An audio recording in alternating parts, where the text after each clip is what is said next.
భూమధ్యంగా ఉండేటువంటి చేర్యాల నుంచి హుస్నాబాద్ పోలంపల్లి మానకొండూరు వరకు ఉన్నటువంటి ఒక 60-70 కిలోమీటర్లు 60-70 కిలోమీటర్ల దూరంలో ఉన్నటువంటి ఎటు ఒక 100 కిలోమీటర్ల దూరంలో ఉన్నటువంటి ప్రాంతంలో ఎత్తైన భూభాగం సముద్ర మట్టానికి 560 మీటర్ల ఎత్తులో ఉన్నటువంటి ప్రాంతం.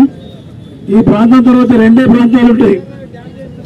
ఒకటి దయచేసి ఎవరు మాట్లాడకూడదు, డాన్స్ చేసి ఉన్నది మీరంతా మనమంతా. కానీ రెండు అయితే వాగ్దానం ఉన్నదో ఈ వాగ్దానానికి తగ్గట్టు కాంగ్రెస్ పార్టీ రాజశేఖర రెడ్డి గారి ప్రాంతాల పాదయాత్ర చేశారు. ఈ ప్రాంతాల్లో ఉండేటువంటి ప్రజలకు ఉండే లబ్డమ్ అని కొట్టుకుంటలేదు, వరద కాలం కొట్టుకుంటుందని చెప్పిండు. ఆ తర్వాత బస్ యాత్ర చేసిండు. ముఖ్యంగా ఈ ప్రాంతానికి ఈ వరద కాలువ రావాలి అని అంటే 9/9/2007 నాడు రాజశేఖర రెడ్డి గారు ముఖ్యమంత్రిగా వచ్చి మరి మనం ప్రత్యేకమైన పరిస్థితులలో మనం ప్రభాకరన్న గెలిపించుకున్నాం. ప్రభాకరన్న వచ్చినప్పుడు కూడా చాలా రకాలు మాట్లాడారు. ఇంకా ఇవాళ ఈ 431,50,00,000 రూపాయలతోని ఏ నిర్వాసితులకు డబ్బులు వస్తాయి.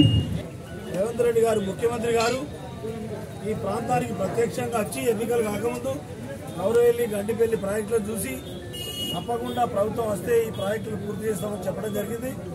431,50,00,000 రూపాయలు మంజూరు చేశారు. ఇంకా ఇవాళ రాత్రికి ఇంకా 10 కోట్లు ఎక్కువనే వేస్తాయని చెప్తా ఉన్నారు. మనకున్న సమాచారం ప్రకారం ఆ డబ్బులను ఇక్కడ ఉండేటువంటి నిర్వాసితులకు ఎవరైతే భూమి కోల్పోతున్నారో వాళ్లకు, తర్వాత ఇంకా ప్రాజెక్టు సంబంధించిన పనులకు, పంట కాలువల కోసం 1800 ఎకరాల పంట కాలువల కోసం ఈ డబ్బులు ఉపయోగపడతాయి. ఇప్పుడు 665 ఎకరాలకు పంట కాలువలు తీస్తాను. గౌరవెల్లి ప్రాజెక్టు నుంచి ప్రత్యేకంగా హుస్నాబాద్ ఎల్లమ్మ చెరువుకు దీంట్లో తూము పెడతారు.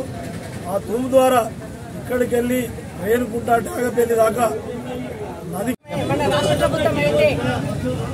రాష్ట్ర ప్రభుత్వంలో రేవంత్ రెడ్డి గారు సమక్షంలో ఆమోదం తెలపడం, ఇవాళ కాంగ్రెస్ ప్రభుత్వము 437 కోట్లు మాకు గౌరవెల్లి గండిపల్లి ప్రాజెక్టు కోసం ఒక నిండు కుండ తీసుకొచ్చి ఆడ పెట్టిపోయినరు. దాన్ని ముంచుకొని నీళ్లు తీసుకుందామంటే ఒక చెంబు లేదు, ఒక గ్లాస్ లేదు అన్నట్టు. ఒక 10 ఏళ్ళు ప్రభుత్వము కుర్చీసి కట్టుకుంటా అని కేసీఆర్ అన్నాడు. ఆ కుర్చీ వేయింది, కేసీఆర్ వేయింది, కారు వేయింది. ఇవాళ అదే ప్రభుత్వం ఆనాడు వైఎస్ రాజశేఖర రెడ్డి వచ్చి ఫౌండేషన్ వేసిపోయిండు. ఈ రోజు మా పొన్నమన్న వచ్చి మళ్ళీ గౌరవెల్లి గండిపల్లి ప్రాజెక్టు చేస్తుంది. దానికి పూర్తి చేయడానికి సహకరించిన మన సోనియా గాంధీ గారికి, ఖర్గే గారికి, రాహుల్ గాంధీ గారికి, రేవంత్ రెడ్డి గారికి, ఉత్తమ్ కుమార్ రెడ్డి గారికి, మా పొన్నమన్న గారికి మరొక వారికి ప్రత్యేకంగా ధన్యవాదాలు తెలియజేసుకుంటూ ఈ రోజు ఇంత సంబరం, అసలు పండుగ అంటే ఆ వాతావరణం లేక స్వీటి పంపిణీలు కానీ, పాలాభిషేకాలే కానీ పొన్నమన్నకు మరి 7 నెలలలో ఇంత హుస్నాబాద్ నియోజకవర్గాన్ని ఇంత అభివృద్ధి దశలోకి అడుగడుగున హుస్నాబాద్ అనే పేరు మన రాష్ట్ర కేబినెట్లో నిరూపించుకోవడానికి క్షణక్షణం హుస్నాబాద్ అని గుర్తు చేస్తుండు ప్రభాకర్ అన్నను. మరింత మేము ఇంకా 4 సంవత్సరాలు ఉన్నది, 4 సంవత్సరాల్లో ఇంకా హుస్నాబాద్ ఎంతో అభివృద్ధి చేస్తాడు ప్రభాకర్ అన్న. ఇప్పుడు గత 7 నెలల నుండే ఇంత అభివృద్ధి అయింది. చాలా ధన్యవాదాలు, కృతజ్ఞతలు. ముఖ్యమంత్రి రేవంత్ రెడ్డి గారు, మన హుస్నాబాద్ ఎమ్మెల్యే పొన్నం ప్రభాకర్ గారు ఒక కళ నెరవేరింది అని అంటున్నాను. ఈ ప్రాంత ప్రజల కోసం అనునిత్యం పోరాటం చేసిన నాయకుడు పొన్నం ప్రభాకర్ గారు. ఆనాడు రైతులను కొడితే వారి కోసం స్పందించింది పొన్నం ప్రభాకర్ గారు.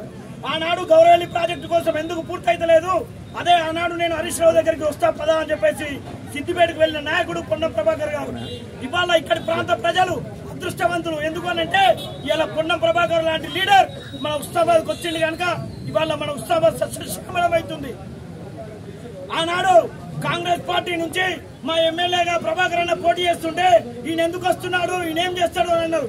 అన్నోళ్ళకి ఇది వల్ల నిదర్శనం మా ప్రభాకర్ అన్న ఏంటి. ప్రభాకర్ అన్న ఇవాళ 437 కోట్ల రూపాయలు ఇలా గౌరవెల్లి ప్రాజెక్టు తీసుకురావడం జరిగింది.